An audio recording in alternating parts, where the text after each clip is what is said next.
What if the greatest catastrophe in human history was the day nobody died? Not a war, not a pandemic, not an asteroid impact. The exact opposite.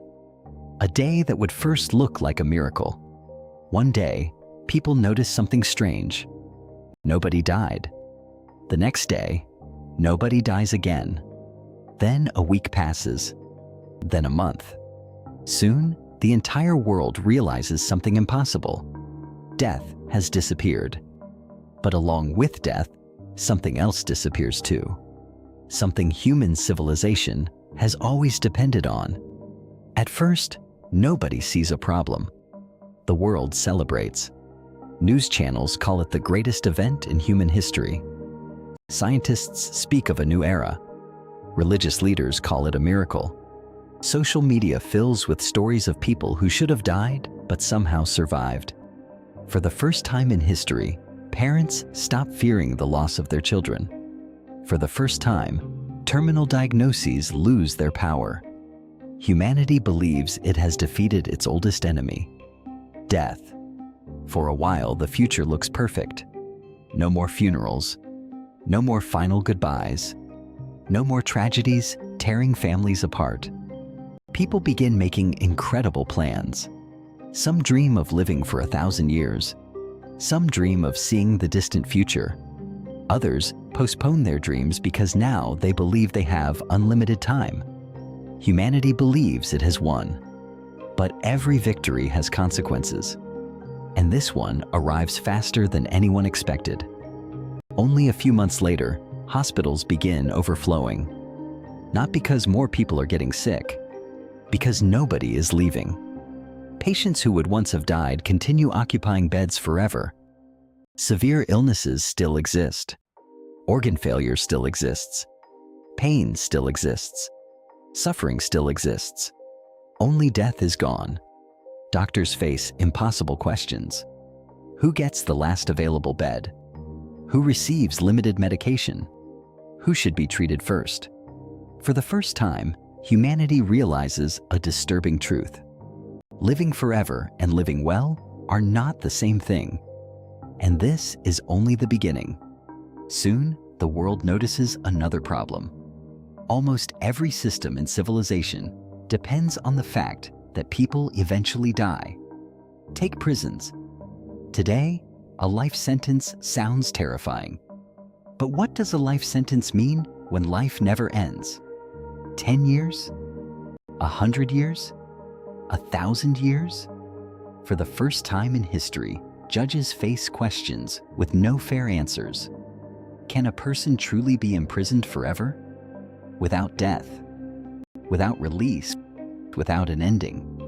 Yet even that is not the biggest problem. Because next, the economy begins to break. For thousands of years, people worked, retired, and eventually made room for younger generations.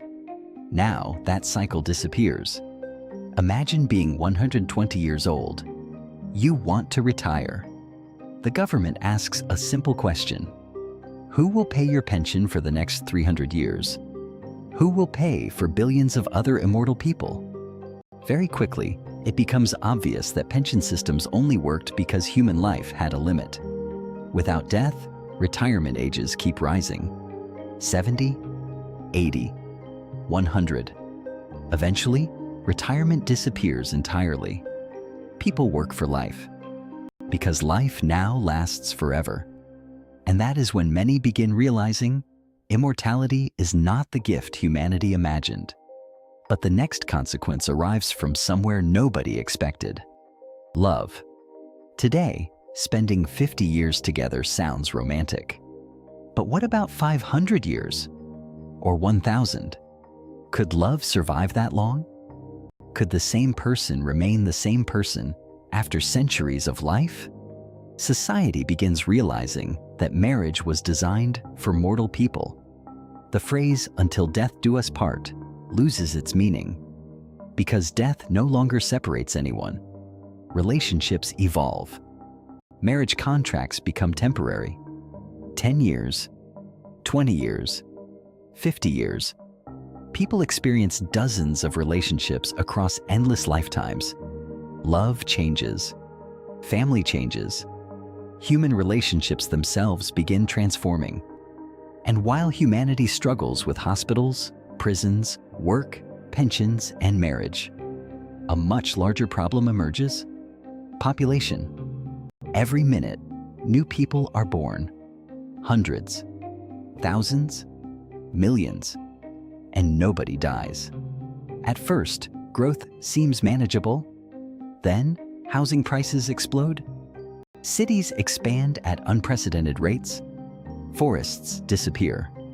Farmland becomes residential districts. Entire regions transform into endless megacities. But the true problem is not space. The true problem is the future. Because humanity faces a question once reserved for science fiction. If there is not enough room for everyone, who has the right to be born? Imagine a child denied existence before birth, not because the parents are poor, not because they are sick, but because the planet is full.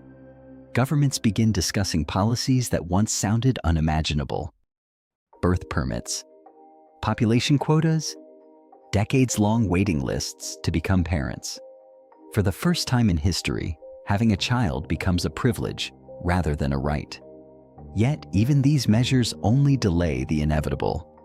Because the real problem is not the number of people. It is the amount of time they accumulate. Every person continues accumulating wealth, accumulating power, accumulating influence. And 200 years after death disappears, the world begins looking very strange. The richest people are still the richest people. The most powerful leaders are still in power. The largest corporations are still controlled by the same individuals.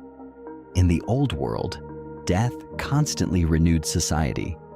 It made room for new leaders, new ideas, new generations. Now that renewal has stopped, imagine a billionaire controlling wealth for 300 years. Imagine a ruler governing for 150 years. Imagine institutions led by the same people for centuries. Society begins to freeze. Young generations still exist. But reaching positions of influence becomes almost impossible, because nobody at the top ever leaves. Then humanity discovers another problem, perhaps the most dangerous of all. People stop dreaming. Why hurry if eternity lies ahead? Why take risks? Why start today when you can start tomorrow? Or next year? Or next century? For the first time in history, humanity begins losing something more important than life itself: meaning. 300 years pass. The first immortal human is still alive. He has witnessed more history than anyone who ever lived. He has watched nations rise and collapse, languages evolve, technologies appear that once seemed impossible. Generations come and go, again and again, and through it all, he remains alive. At first, immortality felt like a gift. Then it felt like a privilege. Then it became normal. Now it feels like a burden. Because there is one problem nobody predicted. The human mind was never designed for eternity. We dream because time is limited. We love because we know we can lose people. We take chances because opportunities do not last forever. But what happens when forever becomes reality? People begin losing urgency, motivation, purpose. Years become decades. Decades become centuries. Life becomes repetition. And then something happens that would once have sounded insane. People begin demanding the return of death. At first, it is philosophers, then scientists, then psychologists. Eventually, millions of ordinary people. Not because they are suffering, not because they are poor, not because they are unhappy, because they are tired. Tired of endless time, tired of endless tomorrows, tired of a world without a final chapter. For the first time in history, humanity asks a forbidden question. What if death was never the enemy? What if it was part of the system? Part of the force that pushed civilization forward? Part of what made room for new generations, new ideas, new dreams? What if limited time was what made every moment valuable? The first immortal man looks across a world transformed by centuries of endless life.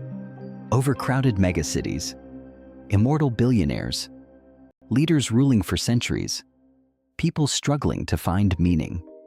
And he understands something humanity failed to see at the beginning. Death did not only take, it also gave. It gave value to time. It gave weight to decisions. It turned life into a story with a beginning, a middle, and an end. And every great story needs an ending. Because without an ending, a story continues forever, and eventually stops being a story at all.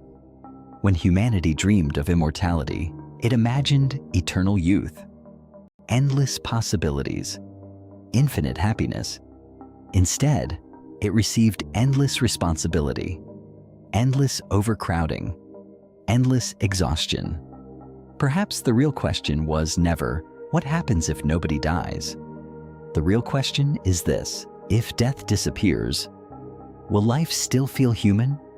Or will humanity lose something far more important than it ever imagined?